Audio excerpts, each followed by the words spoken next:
alaikum wa rahmatullahi wa barakatuh. So we're going to continue with Surat Al-Raad, and tonight we will reflect on verse number 16 inshallah. Bismillah ar-Rahman ar-Rahim. Alhamdulillahi Rabbil Alameen.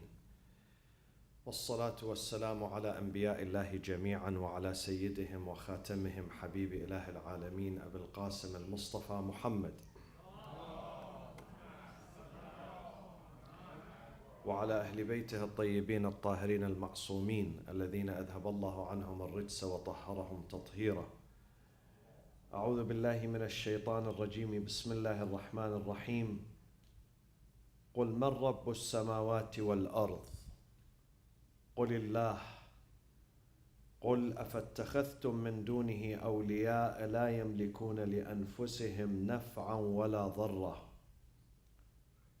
قل هل يستوي الأعمى والبصير أم هل تستوي الظلمات والنور أم جعلوا لله شركاء خلقوا كخلقه فتشابه الخلق عليهم قل الله خالق كل شيء وهو الواحد القهار. صدق الله العلي العظيم.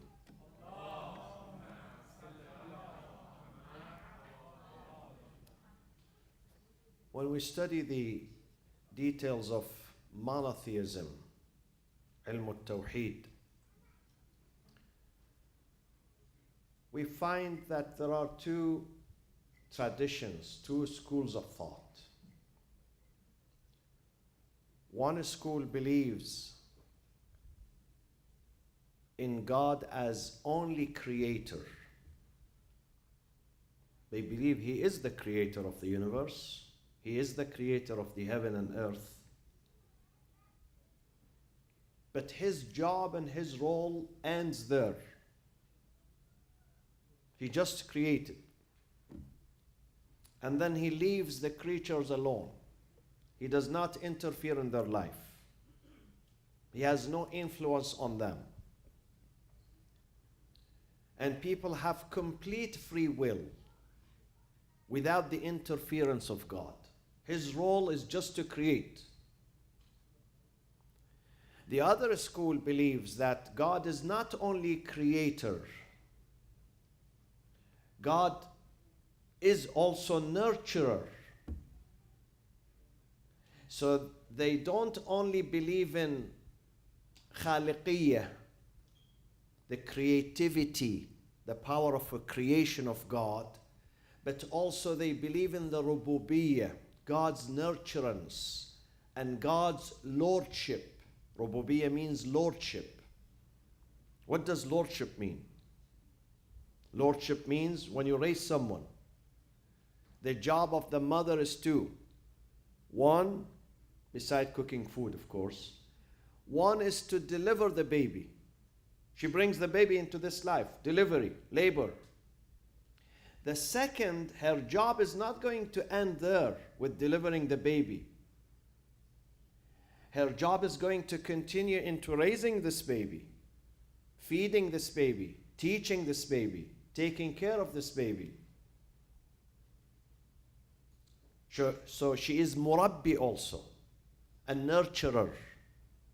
Nurturer. We believe that God has both roles, khaliqiyya and rububiyyah. He's a creator, but also He's nurturer. We need Him all the time. His role did not end when He created us and then He tossed us here into this life and He said, you are by yourself. He didn't say this. He said, I'm going to be with you. Throughout your life, I'm going to be with you. Wherever you go, I'm going to be with you. Whether you are at home, whether you are traveling, whether you are in the desert, at sea, in the sky, I'm going to be yours. I'm going to be with you. I am Rabb. Rabb means I am a nurturer. I'm a supervisor. I'm a caretaker. I take care of you.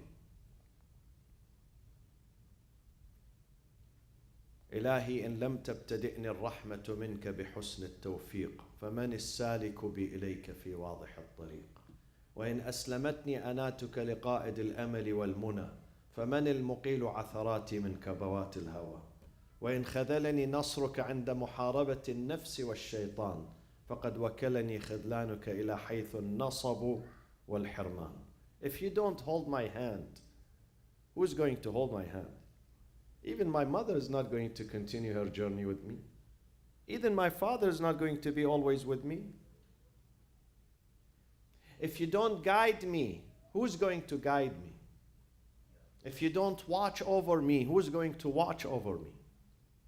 I need you throughout my life.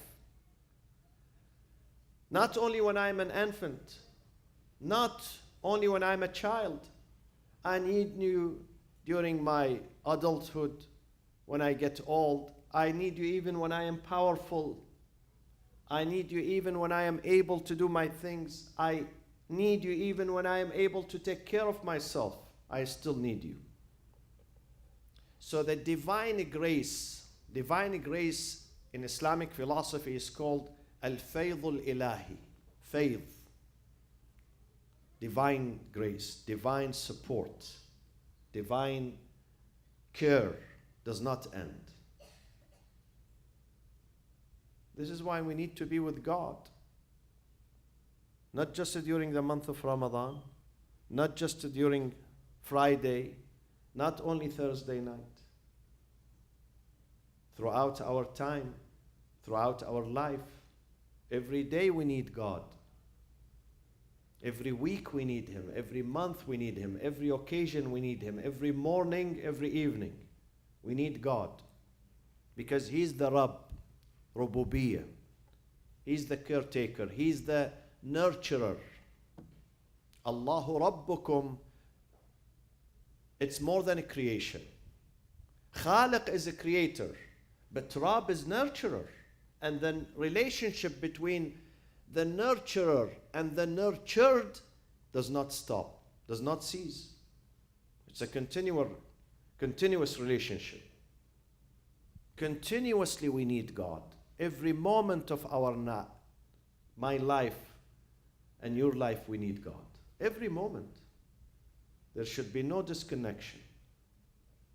Have you been to some societies and some countries and cities where they have blackout?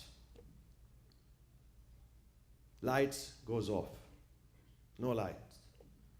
Darkness. Everything stops.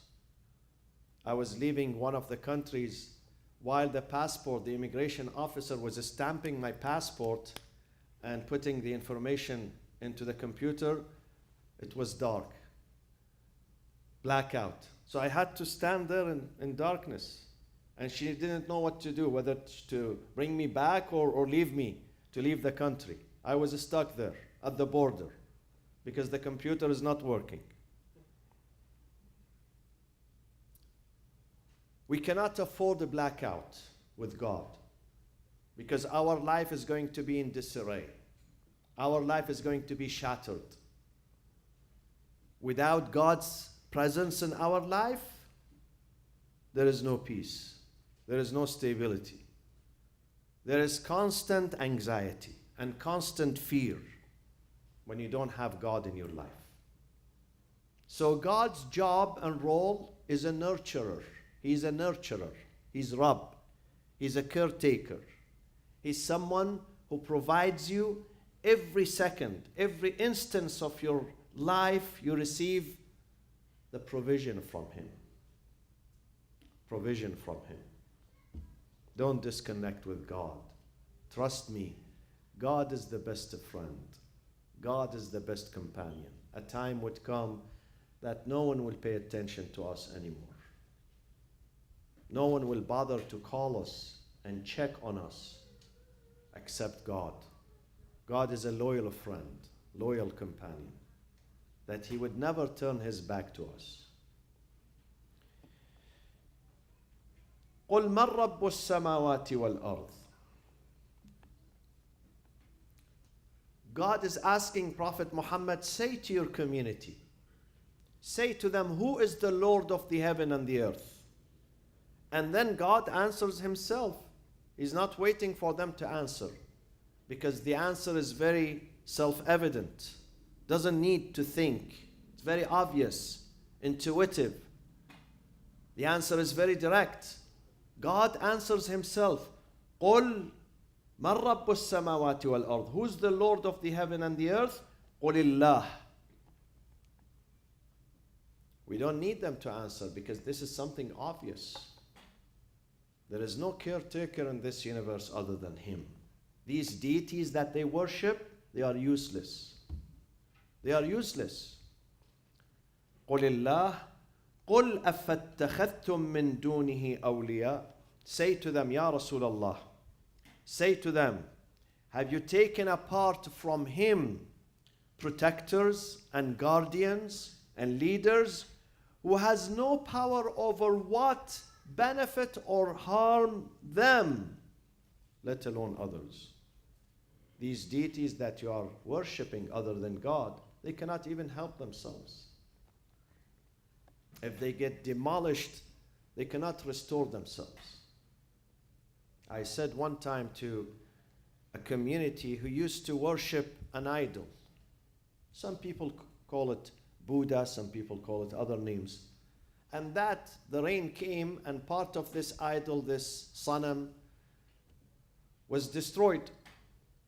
So I said, if this is the Lord that you worship and you ask him for help, let him restore himself. Restore his head, because his head was broken in half, Part of the head is gone. Let him fix his head.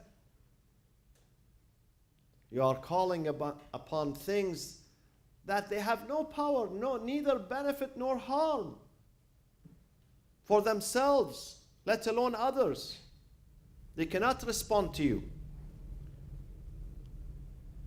قُلْ أَفَاتَّخَذْتُم مِّن دُونِهِ أَوْلِيَاءَ لَا يَمْلِكُونَ لِأَنفُسِهِمْ نَفْعًا وَلَا ضَرًّا.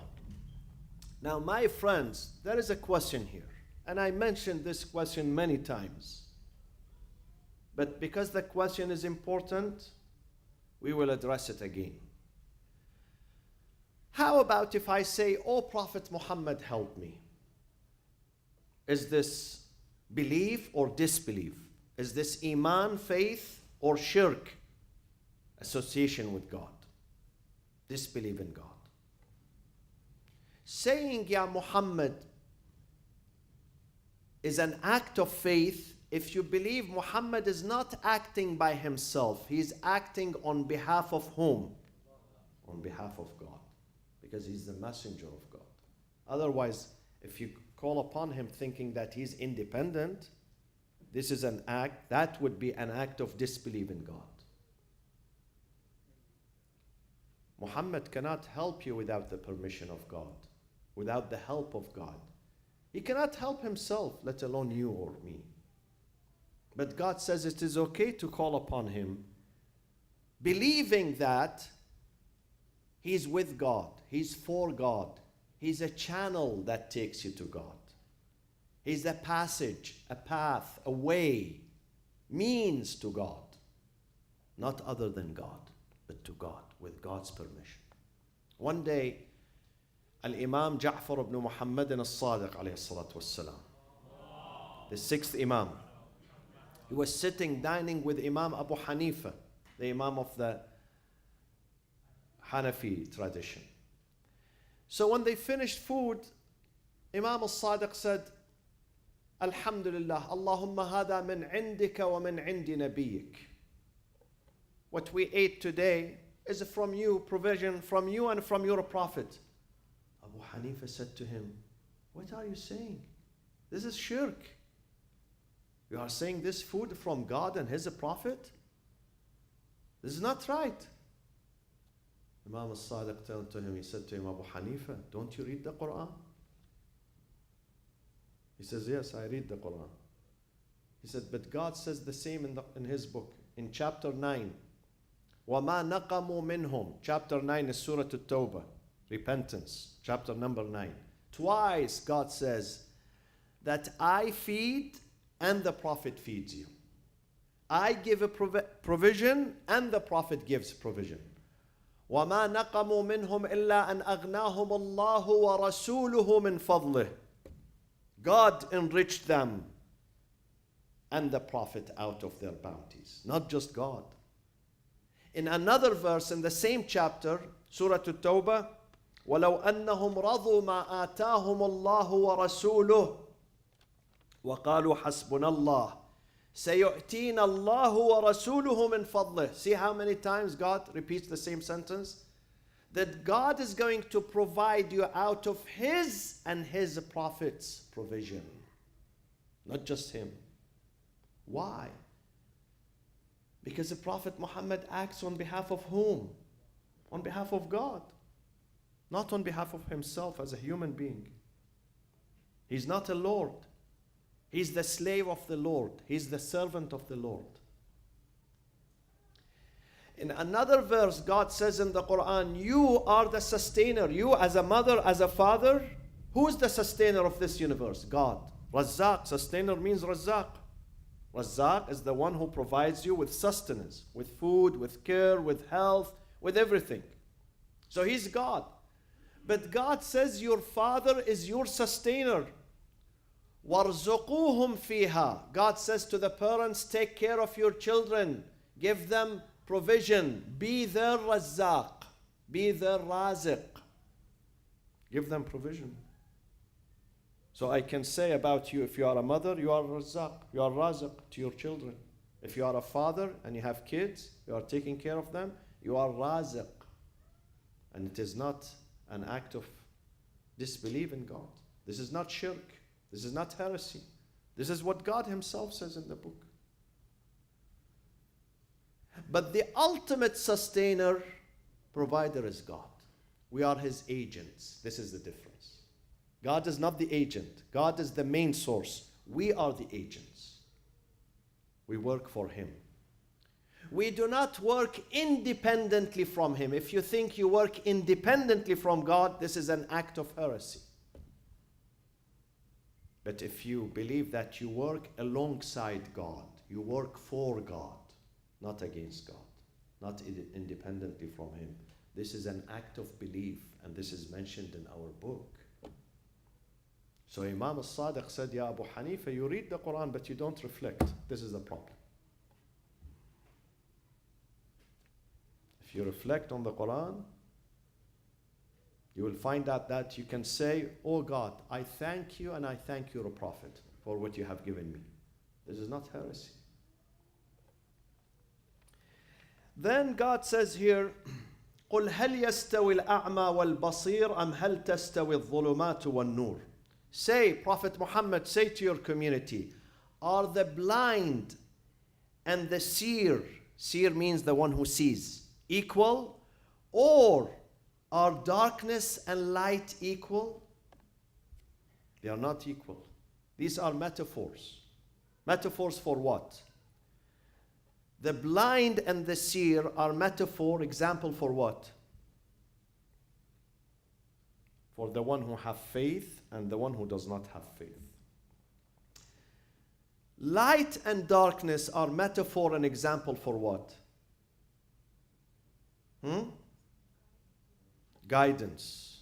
When someone has GPS, give me a good GPS, updated GPS, and send me anywhere in the world. I can drive. As if I am the person, as if I live in that country, because I have good GPS. Guidance. This is GPS. God says, if you have this good GPS, Garmin, is it Garmin, the good one? Huh? Who travels? No, none of you? The phone, yeah. So the best GPS is this book. Take it anywhere. It can help you. It can guide you. But if you don't have GPS, you are stuck in darkness.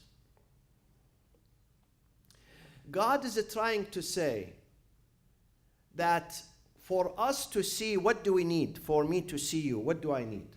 For you to see me, what do you need? You need two things.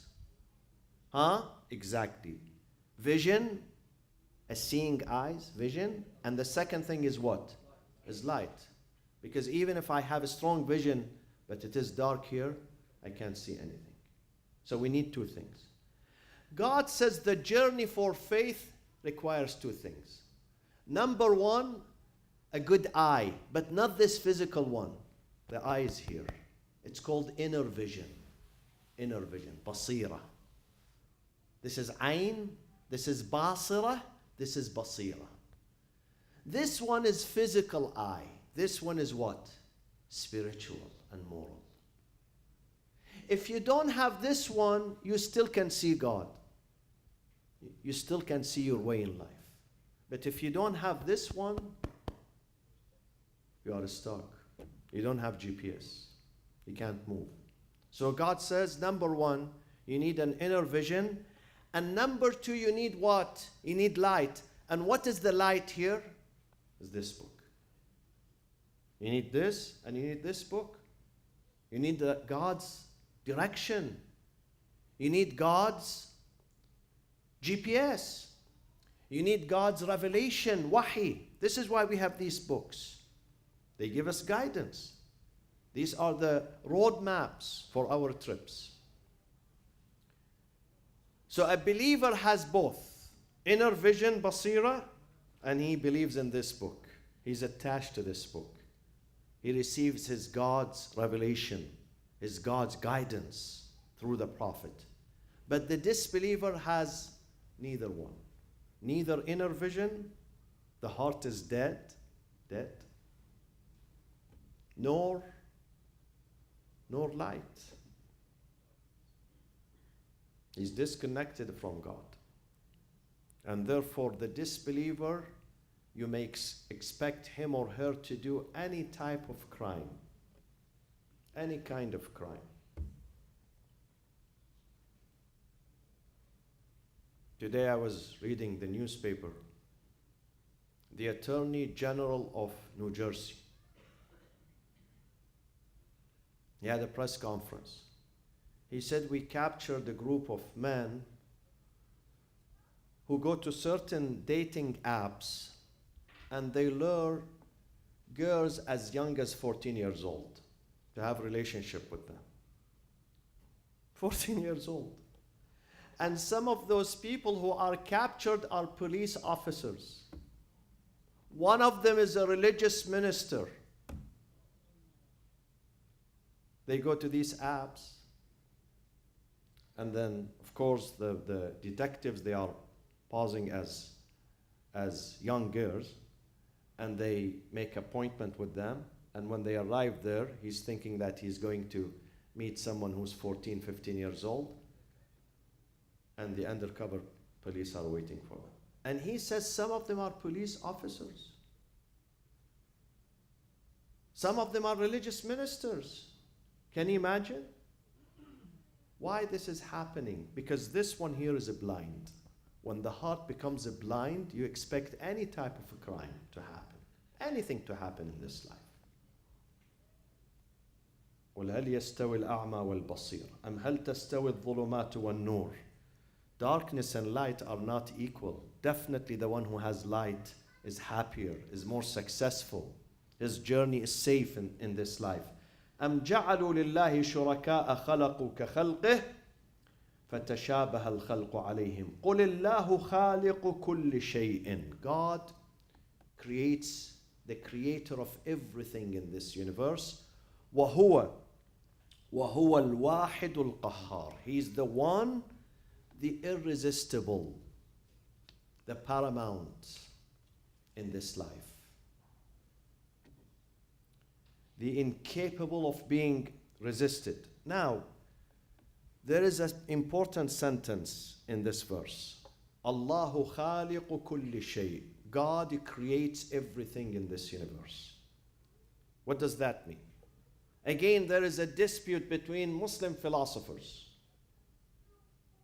Islamic philosophers, when it comes to this verse, they have a dispute, disagreement. They are divided into two schools. One school are called the Mujabbirah, the coercionist, people who believe in coercion, people who believe that you have no choice in this life. God creates you as you are. No changes are going to happen. From day one, God created this person as a believer. And he is going to continue his entire life up to 90 years as a believer, and then he goes to paradise. They also believe that God created the other one as a disbeliever, and he's going to continue his entire life as a disbeliever, and then he will condemn him to hellfire. You can't do anything about it. You have to accept this, because he's the supreme. But do we accept this idea? We don't accept it. By the way, my friends, the madhab, the school of thought that dominates Saudi Arabia is this, the coercionist. They believe in coercion. They believe that God left you no choice in this life.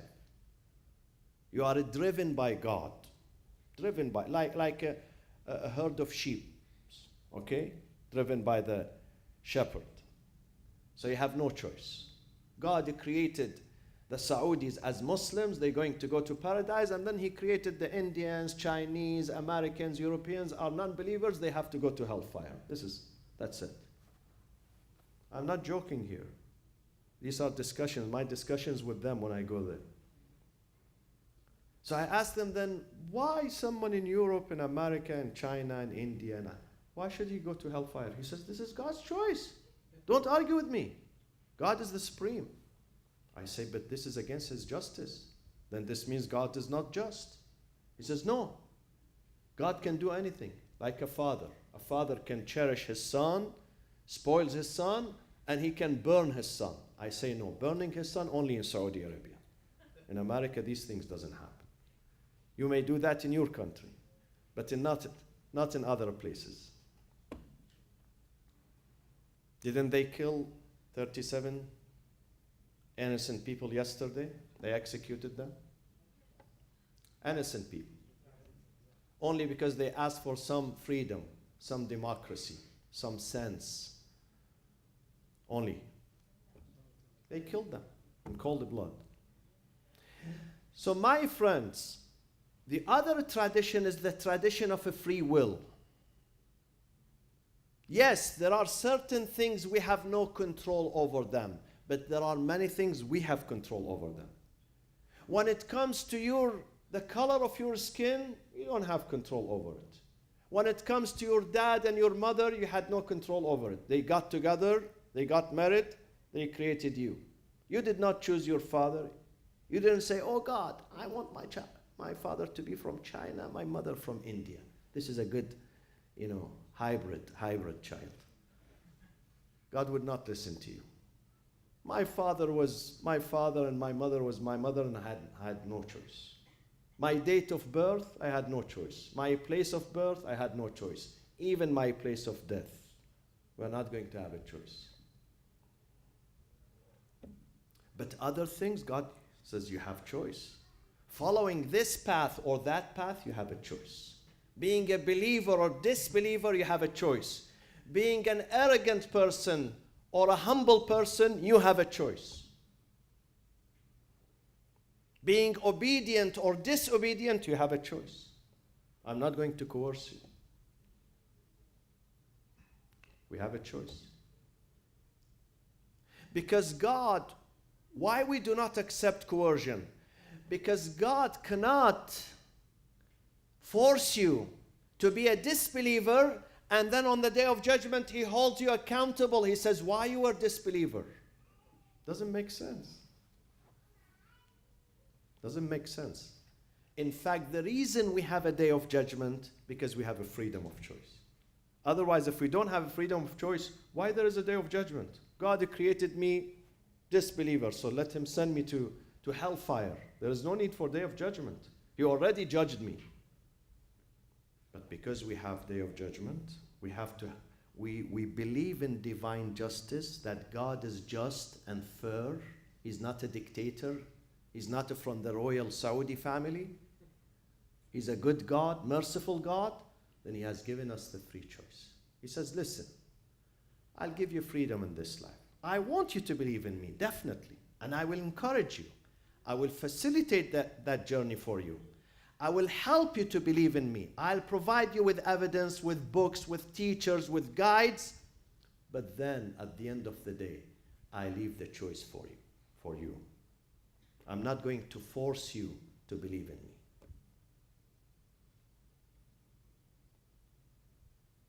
Same thing with the disbeliever.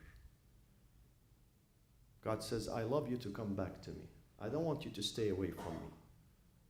But if you insist on rejecting me at the end of the day, I leave it for you to decide. So the coercionists, when they come to this verse, they say, Allahu khaliqu kulli shay. It means God creates our a'mal too, our deeds, not just ourselves, but our deeds. They are ready-made. God created them and He attached them to us. So we have no choice over them. We tell them, no, you misunderstood the verse. The verse says, Allahu khaliq, God is the creator of everything. Physically, He's the creator. And then He creates the reason, the intelligence, the eyes. أَلَمْ نَجْعَلْ لَهُ عَيْنَيْن وَلِسَانًا وَشَفَتَيْن. We give Him understanding. We give Him books. We give Him a freedom. We give Him dignity. But then we don't create the work for Him. He has to create the work for Himself. And God says in Surat Yasin, إِنَّمَا تُجْزَوْنَ مَا كُنْتُمْ تَعْمَلُونَ. Today you receive what you worked, not what I worked for you. You did the homework yourself.